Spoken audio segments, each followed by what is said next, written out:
अस्सलाम वालेकुम एवरीबॉडी, कैसे हैं आप सभी लोग। हमारा नेक्स्ट टॉपिक है size and shape of bacteria.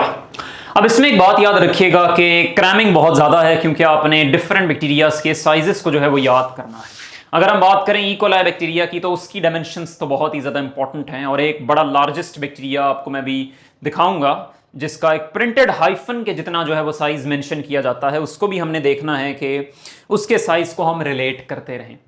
अब यहां पर सबसे पहले आप लोगों ने एक बात को अंडरस्टैंड करना है कि थोड़ा सा ना इंट्रोडक्शन में यहां पर लाजमी तौर पर जिक्र करूंगा क्योंकि जो स्ट्रक्चर ऑफ बैक्टीरिया का टॉपिक था उसमें हमने मेनली अंडरस्टैंड करना था कि बैक्टीरिया के कौन कौन से स्ट्रक्चर हैं और कौन कौन से फंक्शंस वो प्ले कर रहे हैं। लेकिन यहां पर हमने थोड़ा सा ये भी देखना है कि केपीके और बलूचिस्तान की बुक थोड़ा सा हिस्ट्री ऑफ बैक्टीरिया को भी टच करती है। ऑल्दो ये आपके सिलेबस का हिस्सा नहीं है लेकिन थोड़ा सा आइडिया आपको पता होना चाहिए। बेहतर होता है बच्चों कि आप ना चीजों का आइडिया रखा करें रादर देन बिल्कुल ही स्किप करने से तो बिल्कुल बेहतर होता है कि आपको कुछ ना कुछ जो है वो पता हो। तो अब यहां पर देखें सबसे पहले कि एक साइंटिस्ट था एंटोनी वैन लीeuwenhoek। क्या मैंने कहा? Antony van Leeuwenhoek. इसने सबसे पहले डिस्कवर किया था बैक्टीरिया को किस सन में? 1674 में। बट इंटरेस्टिंग बात यह है कि उसने उसको बैक्टीरिया नहीं कहा था, उसने उसको नाम दिया था एनिमलक्यूल्स का। एनिमलक्यूल्स का जो सबसे पहले बैक्टीरिया की टर्म इंट्रोड्यूस की थी वो आपके पास बलूचिस्तान की बुक बताती है कि एहरनबर्ग एक साइंटिस्ट था, उसने बैक्टीरिया की टर्म सबसे पहले इंट्रोड्यूस की थी और डेट मेंशन की जाती है 1828। नॉट रियली इंपॉर्टेंट, साइंटिस्ट का नाम जो है वो इंपॉर्टेंट है, किसने बैक्टीरिया की टर्म को सबसे पहले जो है वो इंट्रोड्यूस किया था। ठीक है। और एंटोनी वैन लीeuwenhoek ने बैक्टीरिया को डिस्कवर करने के बाद उसको नाम क्या दिया था? ये आपकी केपीके की बुक में वर्डिंग है एनिमलक्यूल्स का। बैक्टीरिया का नाम आपने इसके साथ एंटनी वैन लीeuwenhoek के साथ एसोसिएट नहीं करना, आपने उसको एसोसिएट करना है एहरनबर्ग के साथ। ठीक है। अब इसके अलावा आपकी बलूचिस्तान की बुक कुछ और इंफॉर्मेशन देती है कि बैक्टीरिया जो इवॉल्व हुए ना वो एंशिएंट बैक्टीरिया से इवॉल्व हुए। कोई मुश्किल बात नहीं अंडरस्टैंड करना, लेकिन वो एंशिएंट बैक्टीरिया थे हाइपरथर्मोफाइल और ये तुम्हारे पास बने थे 2.5 से 3.2 बिलियन ईयर्स अगो। उसके बाद ये बैक्टीरिया का एवोल्यूशन जो है वो शुरू हुआ। तो ये एवोल्यूशन के टॉपिक से रिलेटेड कुछ इंपॉर्टेंट बात हो सकती है। अभी 2.8 बैच के बच्चों ने एवोल्यूशन टॉपिक पढ़ना है तो उसमें हम इंशाल्लाह इस चीज को देखेंगे कि एवोल्यूशन में हमने बैक्टीरिया को कैसे कैसे रिलेट करना है। अभी मैं आपको एंटीबायोटिक्स का जब मिस यूज पढ़ाऊंगा कंट्रोल ऑफ बैक्टीरिया के टॉपिक के अंदर, वहां पे हमने एवोल्यूशन को और बैक्टीरिया दोनों को रिलेट करना है। ठीक है। ये बातें जिनका प्रोकैरियोट्स का चैप्टर एमडी कैट के अंदर से रिमूव्ड है उन्होंने परेशान नहीं होना कि उनको ये बातें कैसे पता चली, उनके उस चैप्टर के अंदर ही ये वाली बातें जो है वो शामिल हैं। ठीक है। अब इससे जो है वो बैक्टीरिया इवॉल्व हुए हैं। ठीक है। किससे इवॉल्व हुए हैं? हाइपरथर्मोफाइल्स से, जो कि 2.5 से 3.2 बिलियन ईयर्स अगो जो है वो बने थे। ओके बच्चों, सन आप लोगों ने लाजमी तौर पर याद रखना है, इसको नहीं भूलना। एंटोनी वैन लीeuwenhoek ने क्या कहा था। अब आ जाओ जरा यहां पर एक डिफरेंस की तरफ। हमने पढ़ना है आर्चियोबैक्टीरिया और यू बैक्टीरिया का डिफरेंस, वेरी इंपॉर्टेंट। इसको अगर अंडरस्टैंड नहीं करेंगे तो हम size and shape of bacteria या किंगडम मोनरा को कंप्लीटली अंडरस्टैंड ही नहीं कर सकते। आर्चियोबैक्टीरिया देखो, ए से स्टैंड होता है आर्चिया और ए से ही स्टैंड होता है एंशिएंट बैक्टीरिया। क्या मैंने कहा? Ancient bacteria. ठीक है। एंशिएंट बैक्टीरिया जो है वो स्टैंड करता है, तो ये पुराने बैक्टीरिया हैं। आर्चियोबैक्टीरिया आपके पास पुराने बैक्टीरिया जो है वो कहे जाते हैं, जबकि जो यू बैक्टीरिया है वो आपके पास ट्रू बैक्टीरिया है। ट्रू बैक्टीरिया, मॉडर्न बैक्टीरिया भी लिख सकते हैं, यहां मेंशन कर लें मॉडर्न बैक्टीरिया। नम्स के लिए तो इंतहाई इंपॉर्टेंट डिफरेंस है ये वाला, इंतहाई आसान और मजे के सवाल आते हैं इसमें से। आर्चियोबैक्टीरिया याद रखना एक्सट्रीमोफाइल्स होते हैं, मतलब एक्सट्रीम कंडीशंस को बेयर करने की टेंडेंसी इनके अंदर जो है वो मौजूद होती है। इनको एसिडोफाइल्स भी कहा जाता है, मतलब एसिडिक कंडीशंस में अपने आप को अडेप्ट करके रखते हैं। और इसके अलावा थर्मोफाइल्स हैं, मतलब हाई टेम्परेचर कंडीशंस को बियर करने की टेंडेंसी रखते हैं। और इसके अलावा हम ये कह सकते हैं कि इनकी जो सेल वॉल होती है पेप्टिडोग्लाइकेन की, वो इनमें नहीं मौजूद होती। ठीक है। इनकी जो सेल वॉल होती है वो पेप्टिडोग्लाइकेन से नहीं बल्कि प्रोटीन से और ग्लाइकोप्रोटीन्स से मिलकर बनी होती है। क्या मैंने कहा? ग्लाइकोप्रोटीन्स से मिलकर बनी होती है, याद रखना इस बात को। अब इनकी जो मेम्ब्रेन होती है, मेम्ब्रेन, उसमें जो लिपिड्स होते हैं वो बनते हैं मेम्ब्रेन की जो लिपिड्स हैं वो बनते हैं glycerol plus branched chain hydrocarbon से, मतलब इनके लिपॉइड मेम्ब्रेन के अंदर ब्रांचिंग एग्जिस्ट करती है। ये फेडरल का इंतहाई इंपॉर्टेंट पॉइंट है, फेडरल की बुक का इंतहाई इंपॉर्टेंट पॉइंट है, स्टार। अगली तरफ बुक बताती है कि इसमें इंट्रॉन्स जो हैं वो प्रेजेंट होते हैं। ना व्हाट आर इंट्रॉन्स? बच्चों याद रखना, जीन्स जो होती है ना आपके न्यूक्लियस के अंदर या न्यूक्लियोइड मटेरियल बैक्टीरिया के अंदर, उसने एक्सप्रेस करके अल्टीमेटली प्रोटीन्स की फॉर्मेशन जो है वो करवानी होती है मैसेंजर आरएनए, और डिफरेंट स्टेप्स होते हैं सेंट्रल डॉगमा के। यहां पर ये जो इंट्रॉन्स होते हैं, याद रखना ये तुम्हारे पास नॉन कोडिंग सीक्वेंस होती हैं जीन्स की। नॉन कोडिंग सीक्वेंस मतलब ये एक्सप्रेस नहीं करेंगे। तो याद रखना ये जो नॉन कोडिंग सीक्वेंसेस होती हैं, ये इंट्रॉन्स जिनको बोलते हैं, ये तुम्हारे पास आर्चियोबैक्टीरिया में प्रेजेंट होती हैं। ठीक है, ये बात याद रहे, प्रेजेंट होती है। अगली बात आती है यू बैक्टीरिया की। अब यू बैक्टीरिया को पहले तो मैं बता चुका हूं, ये मॉडर्न बैक्टीरिया है, और वो थे एक्सट्रीमोफाइल्स। ये है तुम्हारे पास नॉर्मोफाइल्स, मतलब नॉर्मल कंडीशंस को बेयर करते हैं, नॉर्मल कंडीशंस को बेयर करते हैं।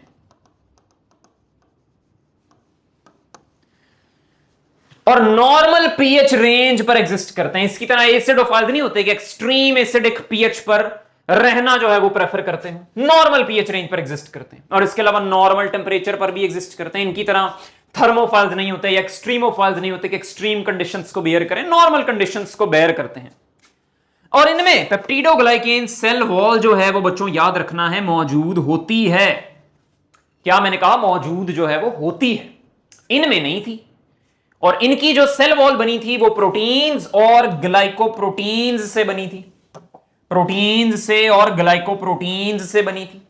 जबकि इनकी जो सेल वॉल होती है वो म्यूरिन से बनती है या म्यूकोपेप्टाइड से बनती है, या यूं कह लो पेप्टिडोग्लाइकेन। इतना टाइम इसलिए लगा रहा हूं क्योंकि ये इंपॉर्टेंट डिफरेंस है, हर बात को अंडरस्टैंड करना जरूरी है। अब इसकी जो मेम्ब्रेन लिपिड्स होती हैं उसमें ब्रांचिंग नहीं, glycerol plus fatty acid, simple. ये इनकी स्ट्रक्चरल कॉन्स्टिट्यूशन है। यहां अनब्रांच्ड फैटी एसिड चेन्स होती है।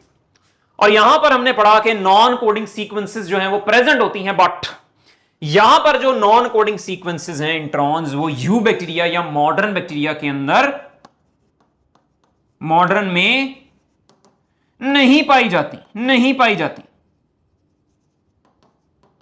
ठीक है, नहीं पाई जाती। ओके हो गया सर जी। आगे चलो, आगे है तुम्हारे पास साइज के हवाले से बातें। अब साइज में याद रखना कि तुमने एक तो साइजेस को क्रैम करना है, there is no other option कि इसको क्रैम किए बगैर छोड़ दिया जाए। और दूसरा ये कि कितनी तरह की जो शेप्स हैं वो इंपॉर्टेंट हैं, और उन शेप्स में कैरेक्टरिस्टिक फीचर्स क्या हैं, ये तुम्हारे कुछ इंपॉर्टेंट पॉइंट्स हैं जो इस सेक्शन से तुम्हें पता होने वाले हैं, पता होने चाहिए। अब साइज याद रखना बैक्टीरिया के किस वन डायमेंशन में किस पॉइंट से किस पॉइंट तक एग्जिस्ट करता है। याद रखना 0.1 से 600 माइक्रोन तक एग्जिस्ट करता है। लेकिन ये 600 माइक्रोन का साइज बहुत लार्ज है। ये वाला एक प्रिंटेड हाइफन के जितना बैक्टीरिया होता है उसका साइज होता है, अभी तुम्हें आगे चलकर दिखाता हूं। उसका डायमीटर भी पढ़ेंगे, उसकी लेंथ भी पढ़ेंगे। सबसे पहले हमारे पास आते हैं स्फेरिकल शेप के बैक्टीरिया, स्फेरिकल शेप के बैक्टीरिया जिनको हम कोकाए भी मेंशन करते हैं। Cocci are also known as spherical shaped bacteria, spherical shaped bacteria. ठीक है, यहां पर देखो, अगर एक स्फेरिकल शेप बैक्टीरिया ऐसे पड़ा हुआ है तो ये तुम्हारे पास कहलाएगा मोनो, क्योंकि एक है, और स्फेरिकल शेप का तो कोकस, कोकस कोकोमो खाते हो ना, वो भी स्फेरिकल शेप का होता है। तो कोकोमो की तरह का ये तुम्हारे पास एक बैक्टीरिया है जो एग्जिस्ट करता है। आगे बात करते हैं कि दो मोनोकोकस बैक्टीरिया आपस के साथ जुड़ जाएंगे। देखो जैसे ये जुड़ा हुआ है, ये दोनों जुड़ जाएं तो याद रखना ये कहलाता है डिप्लोकोकाए, डिप्लोकोकाए। दो बैक्टीरिया आपस में जुड़ गए हैं। और इसकी एग्जांपल में आता है स्ट्रेप्टोकोकस नमूनियाए, स्ट्रेप्टोकोकस नमूनियाए। ठीक है, आगे देखो तुम्हारे पास मजीद, यहां पर देखो कि चेन बैक्टीरिया की पड़ी हुई है, चेन। इस चेन ऑफ बैक्टीरिया को याद रखना बोलते हैं स्ट्रेप्टोकोकाए बैक्टीरिया, स्ट्रेप्टोकोकाए बैक्टीरिया। अच्छा, इस एग्जांपल से तुम कंफ्यूज हो सकते हैं, इसको यहां से रिमूव कर दो ताकि हम इसी को बस स्ट्रेप्टोकोकाए बोलें, बेहतर यही है। तो अगर चेन बैक्टीरिया से जुड़ जाए तो उसको बोल देते हैं स्ट्रेप्टोकोकाए। अब ये तो था कि बड़ी सीक्वेंस में ना, बड़ी तमीज के साथ ये बैक्टीरिया जो है वो आपस में जुड़ गए तो स्ट्रेप्टोकोकाई बन गया। अब इनको मैं तमीज के साथ ना जोड़ूं बल्कि ग्रेप लाइक क्लस्टर की शक्ल दे दूं तो इसको बोलते हैं स्टेफिलोकोकाई अरेंजमेंट, और इसकी एग्जांपल में आता है स्टेफिलोकोकस यूरियस। अब यहां पर तुम्हारी पंजाब वाली बुक ना इनका साइज भी मेंशन करती है स्ट्रेप्टोकोकस का और स्टेफिलोकोकस का। वो कहती है 0.75 से लेकर 1.25 माइक्रोन के बैक्टीरिया होते हैं। वेरी इंपॉर्टेंट, याद रखना इसको। अब तुम्हारे पास क्या हो कि अगर ना 4 बैक्टीरिया को रखकर, क्या मैंने कहा 4 बैक्टीरिया को रखकर ऐसे दिखाया जाए, तो याद रखना ये ना असल में प्लेन्स ऑफ डिवीजन में एक बैक्टीरिया को डिवाइड किया हुआ है, एक तुम्हारे पास ऐसे करके और एक तुम्हारे पास ऐसे करके। अगर 2 प्लेन्स ऑफ डिवीजन में हम देखें तो याद रखना वो टेट्राड अरेंजमेंट को देता है। When cocci divide in 2 planes the arrangement is known as tetrad arrangement. Tetrad arrangement, 4 तुम्हें नजर आ रहे हैं बैक्टीरिया, उसके बरक्स अगर तुम्हारे पास 3 प्लेन्स में डिवाइड किया, 3D शेप यहां पर शो करवाई जाए तो याद रखना इसको हम अरेंजमेंट को बोलते हैं Sarcina. Sarcina is a cube of 8 cocci. इसको हमने 3 प्लेन्स के अंदर जो है वो डिवाइड करके रखा हुआ है। क्या मैंने कहा? 3 प्लेन्स के अंदर डिवाइड करके रखा हुआ है। आगे तुम्हारे पास मजीद इसके वाले से इंफॉर्मेशन क्या है कि ये ना कोकाई के पास ना बड़े रेयरली फ्लैजेला मौजूद है, बहुत ही कोई इक्के दुक्के तुम्हें कोकाई मिलेंगे जिनके पास फ्लैजेला मौजूद, तो हम ये मेंशन करते हैं generally they are non motile. और तुम्हारे पास सिंगल भी होकर एग्जिस्ट कर सकते हैं और कॉलोनी में भी एग्जिस्ट कर सकते हैं। तुम्हें नजर आ रहा है सिंगल भी पाए जाते हैं और कॉलोनीज में भी पाए जाते हैं। ये बातें इसके हवाले से इंपॉर्टेंट। नेक्स्ट शेप है हमारे पास बेसिलाई, जिसको हम कहते हैं rod shape bacteria. Rod shape bacteria. अब इसी में भी ऐसे ही होगा कि तुम्हारे पास ये एक रॉड शेप बैक्टीरिया है जिसको हम क्लोस्ट्रीडियम बोचुलिनम भी कहते हैं। ठीक है, ये तुम्हारे पास क्या है? एक रॉड शेप बैक्टीरिया। अब तुम्हारे पास अगर एक रॉड शेप बैक्टीरिया दूसरे रॉड शेप बैक्टीरिया के साथ जुड़ जाए तो ये कहलाएगा डिप्लो, मतलब 2, और बैसिलस इसलिए क्योंकि ये रॉड शेप बैक्टीरिया है तो इसको हम कह देंगे डिप्लोबैसिलस। ठीक है, ये बात तुम लोगों ने याद रखनी है, डिप्लोबैसिलस कह देंगे। अब याद रखना कि अगर मैं इसको ऐसे ड्रॉ कर दूं ना और अगर तुम्हारा एग्जामिनर कहे कि ये डिप्लोबैसिलस है, बच्चों तुमने उसी वक्त कहना है तुम गलत बात कर रहे हो। when two bacillus bacteria are arranged one above the other, this arrangement is called diplococcus. This statement is absolutely wrong. When they are arranged side by side, फिर उसको हम कहते हैं कि वो तुम्हारे पास डिप्लोबैसिलस है, जैसे तुम्हें ये शेप जो है वो नजर आ रही है। ठीक है, आगे चलो। चेन ऑफ बैसिलाई बन जाए तो याद रखो तुम्हें इस तरह का नजर आएगा, स्ट्रेप्टोबैसिलस होता है। ये चीज तुम्हारे पास एसोसिएट होनी चाहिए। अब देखो तुम्हारे पास इसकी एग्जांपल में आता है ई कोलाई। याद रखना ये फ्लैजेलेटेड मोनोबैसिलस होता है। अब इसकी डायमेंशंस बड़ी इंपॉर्टेंट है। लेंथ इसकी मेंशन की जाती है 2 to 6 micrometre long, very important. और विड्थ मेंशन की जाती है 1.1 से लेकर 1.5 माइक्रोमीटर तक वाइड होता है। ये 1.1 से लेकर 1.5 माइक्रोमीटर तक वाइड होता है। और तुम्हारे पास मोटाइल होता है। ये देखो ना, ये फ्लैजेला तुम्हें नजर आ रहे हैं। कोकाई के पास तो रेयरली फ्लैजेला थे, इसलिए हमने उनकी प्रॉपर्टी के साथ एट्रीब्यूट किया था नॉन मोटाइल। और ये भी तुम्हारे पास सिंगल भी एग्जिस्ट कर सकते हैं जैसे तुम्हें यहां पर नजर आ रहा है, और कॉलोनी में भी एग्जिस्ट कर सकते हैं जैसे तुम्हें यहां पर नजर आ रहा है। ठीक है, तो ये हमारे पास कुछ बातें थी। इसकी तुमने बच्चों डायमेंशन नहीं भूलनी, ई कोलाई की, ये बहुत इंपॉर्टेंट है। आगे चलो, अगले हमारे पास स्पाइरल शेप्ड बैक्टीरिया। क्या मैंने कहा? Spiral shaped bacteria. अब इसमें ना हमने 3 एग्जांपल्स को मेजरली फोकस करना है। एक है विब्रियो, दूसरी है स्पिरोशीट, तीसरी है तुम्हारे पास स्पिरिलियम। इनकी एग्जांपल्स मजीद नहीं होंगी। पहला है विब्रियो, स्पाइरल शेप में ही आता है, लेकिन इसमें भी इसकी स्पेसिफिक शेप मेंशन की जाती है, कर्व्ड या तुम्हारे पास ये comma shaped bacteria. Very important, क्या कॉमा शेप के सवाल तो ना आए, साइज एंड शेप से हो नहीं सकता। फिर बात आती है स्पिरिलियम की, स्पाइरेला की, जिसकी एग्जांपल में मेंशन करते हैं स्पिरिलियम माइनस। ये फेडरल और पंजाब के बच्चों ने याद रखनी है। स्पिरिलियम और माइनस नम्स में आएगी तो यही आएगी। और इसको कहा जाता है, ये तुम्हारे पास थिक होता है और रिजिड होता है। Thick rigid spiral, thick rigid spiral.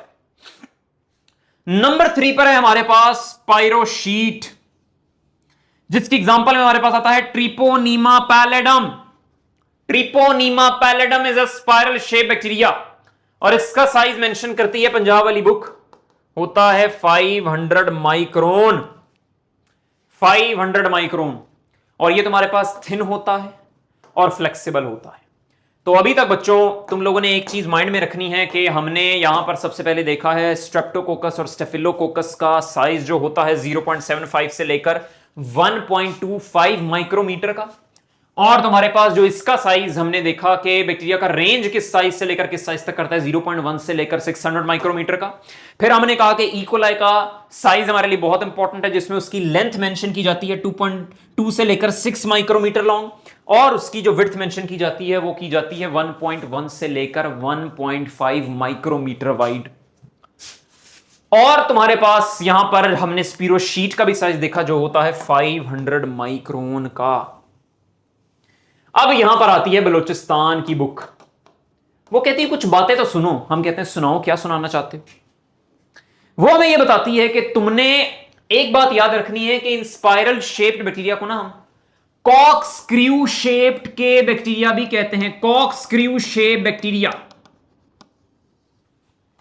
और ये तुम्हारे पास मोटाइल होते हैं, मोटाइल होते हैं, ठीक है, मतलब इनमें फ्लैजेला होगा। और सिंगली तुम्हें मैक्सिमम केसेस के अंदर नजर आते हैं। मैक्सिमम केसेस में तुम्हें ये अकेले ही पड़े हुए नजर आएंगे।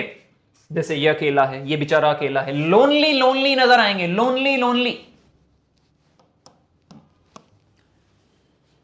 लेकिन कभी कभार बहुत ही रेयर केसेस में seldom they will form colonies also. ठीक है, seldom they will form colonies also. ठीक है बच्चों, आगे चलते हैं। बात है हमारे पास कि इन शेप्स के अलावा ना हम कुछ बैक्टीरिया को प्लियोमॉर्फिक बैक्टीरिया भी कहते थे। प्लियोमॉर्फिक बैक्टीरिया क्यों सर? प्लियोमॉर्फिक का मतलब होता है, मॉर्फोलॉजी याद रखना शेप से रिलेटेड है, और प्लियो का मतलब होता है मैनी, या यूं कह लो एक से ज्यादा, मोर देन वन। ऐसे लिख लो, मोर देन वन, क्योंकि इनमें ना चेंजेबल शेप एग्जिस्ट करती है। इस शेप में भी एग्जिस्ट कर सकते हैं और उस शेप में भी एग्जिस्ट कर सकते हैं। हमारे पास ये मेंशन किया जाता है, एक बैक्टीरिया होता है जिसको हम बोलते हैं स्मॉलेस्ट बैक्टीरिया। स्मॉलेस्ट बैक्टीरिया, एक तो बात इसके हवाले से ये है। दूसरी पेक्यूलियर बात ये है कि ये तुम्हारे पास विदाउट सेल वॉल एग्जिस्ट करता है, विदाउट सेल वॉल। ठीक है, इस बैक्टीरिया को नाम क्या दिया जाता है? ये जीनस माइकोप्लाज्मा से बिलोंग करता है। ये तुम्हारे पास एक प्लियोमॉर्फिक बैक्टीरिया है, प्लियोमॉर्फिक बैक्टीरिया। और इसका साइज मेंशन किया जाता है 100 से लेकर 200 नैनोमीटर तक का, या 0.2 माइक्रोमीटर, जो भी मेंशन करना चाहो।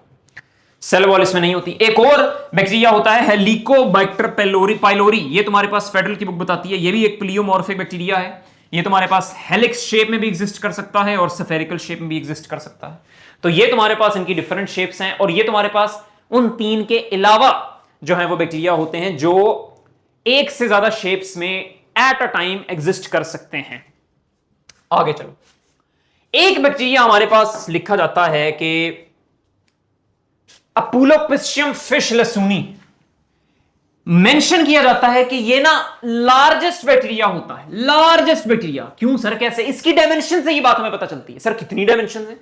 देखो लेंथ के एतबार से ना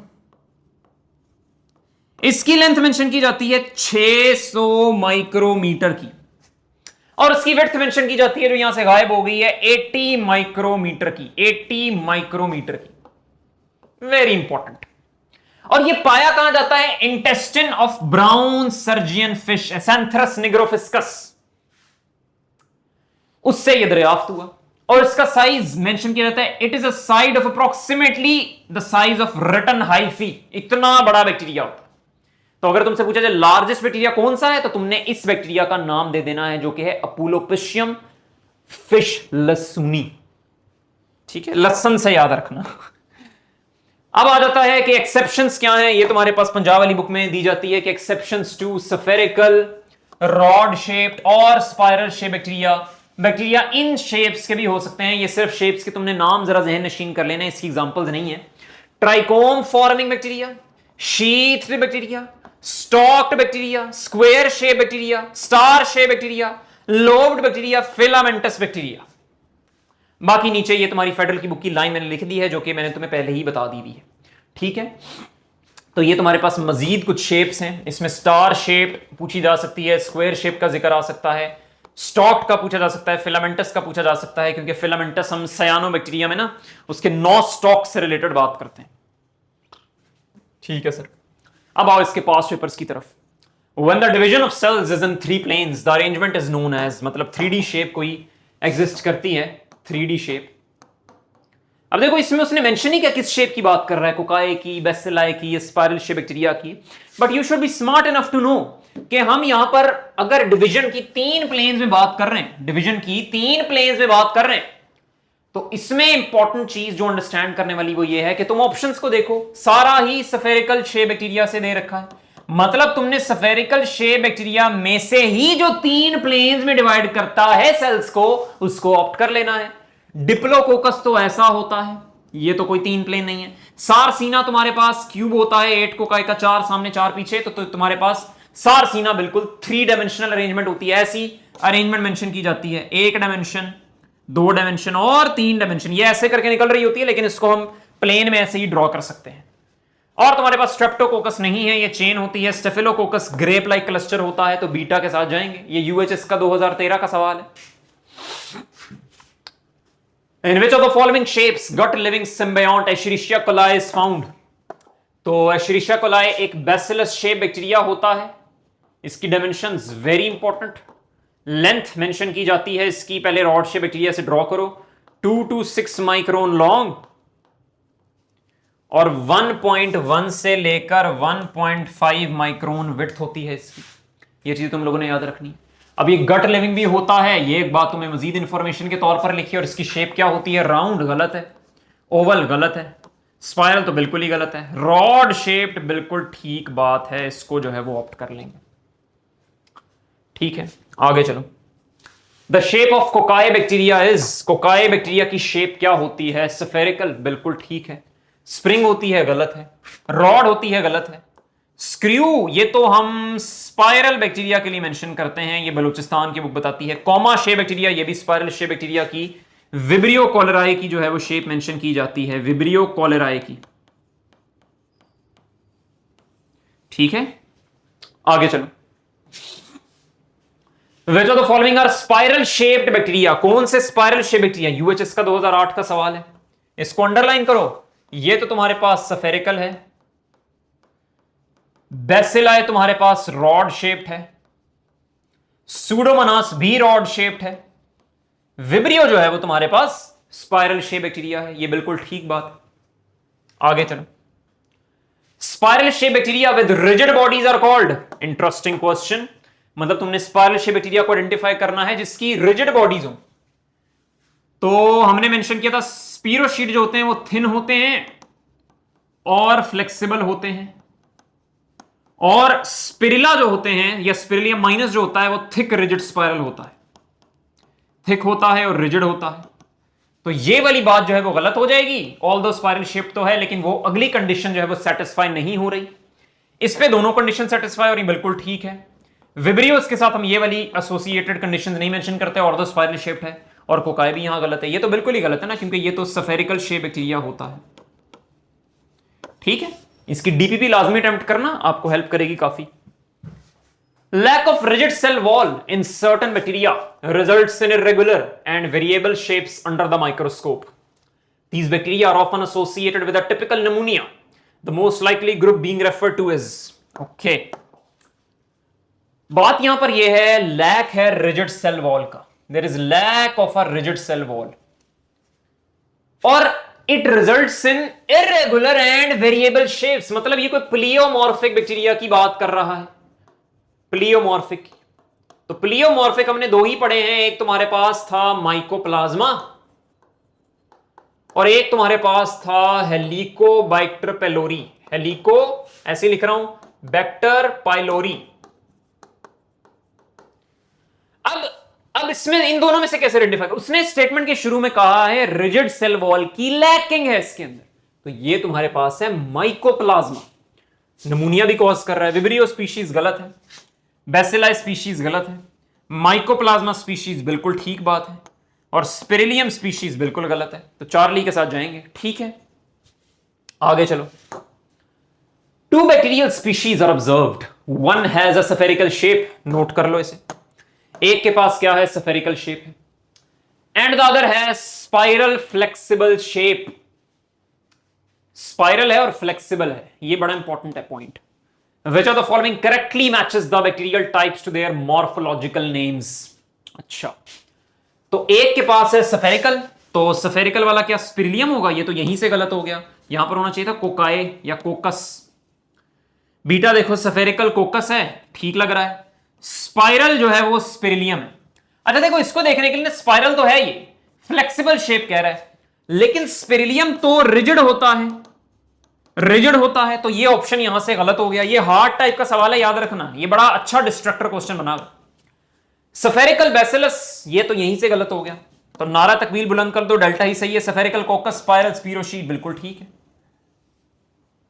स्पिरोशीट फ्लेक्सिबल ही होता है ना, थिन फ्लेक्सिबल, थिन होता है और तुम्हारे पास फ्लेक्सिबल होता है, ये बातें हम इसमें एसोसिएट करते हैं।